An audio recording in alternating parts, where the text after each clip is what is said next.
Morning guys, Monday the 13th of April 2020. Another beautiful glorious day. However, we've got very strong winds, as you can probably hear in the background, and that started yesterday afternoon. The winds have been so strong on my way up to the allotment this morning, up the path. I noticed that one of the guys who had built a shed just recently, a metal shed, and erected that, it's completely blew it over and flattened it. It's just a pile of scrap metal now. So he's going to get a bit of a shock when he comes back to that, I'm afraid. Thankfully the polytunnel's still standing. I had a quick look in there. The plants are doing okay. I haven't bothered with them. I just left them to their own devices. They seem to be doing okay now. Quick look over in the garden. The wind had blew all the barrels down that I assembled for to collect water off the gutter, and because there's no water in the barrels, they're still very light, and the wind had basically just threw the whole lot, hurled the whole lot off and left them laying there for me. Quick update on the polytunnel. Several days in now since I put the strings up above with the plastic strips flopping about, and we're going to touch wood that so far so good. No further holes in the polytunnel. Haven't seen the seagulls near the polytunnel since, so I'm hoping and praying that that is the solution to keeping them off it. Teresa had mentioned about putting some galvanised wire over the top as well. Now that is a good idea. It's a little more costly than the strings that I've put up there, a little bit harder to do single-handedly, but more importantly, although it is a good idea, the birds would still be able to land on top of it and reach over the side perhaps and maybe peck also. Thanks for the suggestion, Teresa, but I'm not going to bother with the galvanised wire. Hopefully the strings that I've put up there are going to keep them away. And yeah, I think it was John that actually mentioned about the spark plug, so thanks for the comment on that, John. Really much appreciated. And as I say, when I do pull the lawnmower, I'll try and get the spark plug out and get the part number, and then get a couple of spares ordered, assuming it's accessible. Anyways guys, I don't really know what I'm going to be doing today. I'm just having a cup of coffee at the moment. The birds are all fed and watered as usual, and I've got no plans, so we're just going to take it as it goes. If we do anything at all, we'll give you a look round later, and if I can't be bothered, it'll be a quick check round the gardens and a very short video for today.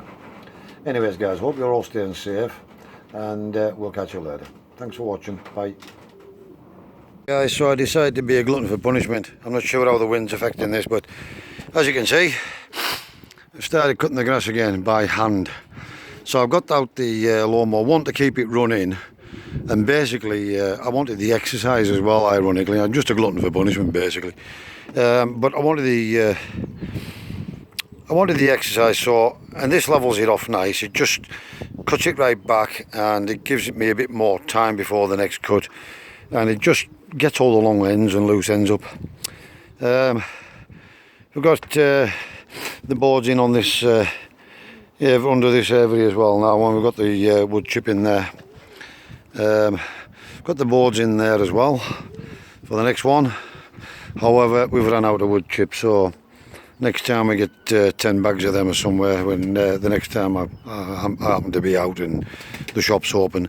So yeah, but the thing is, it's pegged down now, and that's the main thing. So we've also got cut underneath this area here, ready, and I'm just making a start on that one over there. As you can see, look at the length of the grass. It had got absolutely ridiculous, and even the difference between what I'm cutting now and this little patch here that you can see where I haven't touched it with the hand mower yet, but you can see the difference, the height of that and up around the polytunnel, as opposed to where I've cut down in front of the polytunnel and round the back side. But you can see the difference in length. So it had already really come on, so I thought, right, okay, need the exercise, hand mower out, let's get the job done.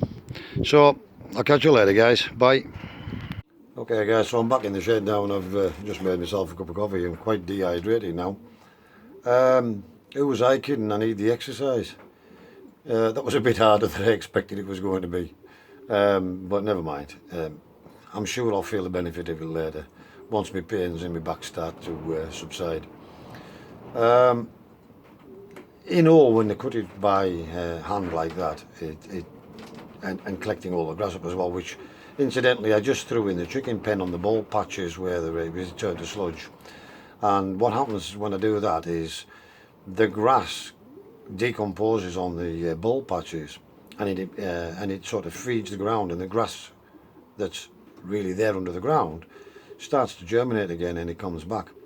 And as you'll see going through the season, the chicken pen will be equally as covered in grass as that area now. So now that that's had that first two cuts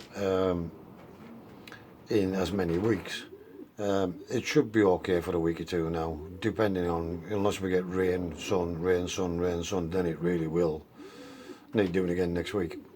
I'm hoping not. Anyways, like I say, it's probably taken an hour and a half, something like that. I haven't exactly killed myself, I've just been pacing up and down and going over it in straight lines, trying to get all the long ends off and pick up the last of the dead grass from the previous cut. And that's all spread out around the chicken pen now. They're doing a great job. I just drop it in a heap and the chickens spread it for me. So that's a great job. I got the boards in under the two aviaries, and some posts knocked in, skewer them. That'll hold the membrane down in place. Got one of them covered with wood chip. Not really quite covered, but it's as near as damn it. The thing is, they're now covered over with the black membrane, and that's going to stop it growing back either way, whether I've got the wood chip on top or not. However, it would be better with the wood chip on. And I've got underneath the other two aviaries cut. I was going to put the membrane down underneath those two aviaries, but I'll see how I feel after I've had this cup of coffee, because my back's giving me a little bit of drip now.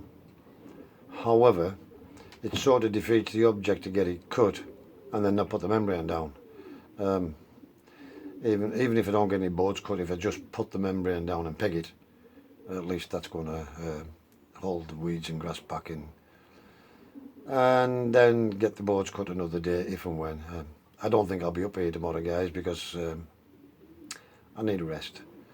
I know I needed the exercise and the fresh air, but now I've had the fresh air and the exercise, I'm going to have a day off tomorrow. I'm just going to chill out in the house, and that's pretty much all I'm going to do. If I do get the membranes down around the aviaries, I'll give you a look at that before I go, guys. Otherwise, I'm just going to have this cup of coffee now, and I really don't know whether I'm going to do them or not. So if not, this will be all for today, and we might just run it into another day's video rather than put this one up. But we'll see how it goes, guys. Take care. Catch you later. Okay guys, so last look around. I decided after all I couldn't go home with a half finished job, so me being me, I decided what's the point in getting the grass cut under the aviaries if I'm just going to let it come back again, because I don't know when I'll get back again. And as you can see, guys, I've got the membrane down under this one now, and there's some boards. As I said, they're only old second-hand boards, but they're all I have kicking around at the moment. And the long lengths are actually an old piece of 3/4 inch plywood that I've run down with a circular saw. So yeah, at least it's covered now, guys. It's cut back, it's covered, and hopefully that's going to stop that growing. So that's that one, and we've likewise done the same with this one. Like I said, I couldn't just go home and leave it, because who knows the next time I get back and when, and the state it would have been in. So at least now, as you can see, we've got the membrane down, we've got some old boards in place, and they're not the best, but they'll do the job, holding the membrane down. And there's just the wood chip to go on there now, so at least the hard work's done now. All the boards are in, membranes are down, and we're ready to just throw wood chip in and tidy it up, like this one here, and that one over there. And of course we've still got that one to fill. But yeah, once we've got all those done, hopefully that's going to save a lot of work in the year, and to me, well worth the effort. It tidies up a little bit as well, guys, as you can see. So yeah, so that's took me about a little over another hour, and it's still only 3:30 in the afternoon, so I'm going to call it a day now. I'm going to have this last cup of coffee, and then I'm really going to call it a day. But I'm really pleased with today's progress. Got the grass cut right down with the hand mower. Got those borders done on the top 2 aviaries, got the borders on the other aviaries, the grass cut back, the membranes down. We're ready to just go with wood chip now when we get some. And at least that's going to start to hold the weed back in the grass. That in itself will be a massive help, because cutting under there is absolutely, it's really hard work getting underneath with the lawnmower or the strimmer and twisting me back and trying to get in the angles to cut the weed down and the grass, and oftentimes I just cut the grass and think, oh, I'll do that the next time, you know, and then it gets ridiculous. And yeah, so I'm pleased in a way that I've got that sorted, because going forward that should mean a lot less work. Even though it's a bit of hard work now, it should mean a lot less work going forward. So yeah, all in all, a productive day, guys. As always, hope everybody's staying safe and keeping themselves out of harm's way. I'm going to get myself way home now and get something to eat. I've had enough for today. I'll probably not come into the allotment tomorrow at all. My mate's going to feed the birds, and I'm just going to have a chill out day tomorrow, guys. So take care, stay safe. If you have any comments, put them in the sections below. If you aren't subscribed to my channel and you'd like to subscribe, please do so, and then hit the bell icon next to the subscribe button, and that'll alert you each time that I put up a new video. So that's it, guys. That's another day over with. Stay safe, take care, and we'll catch you in the next video. Thanks for watching, guys. Bye.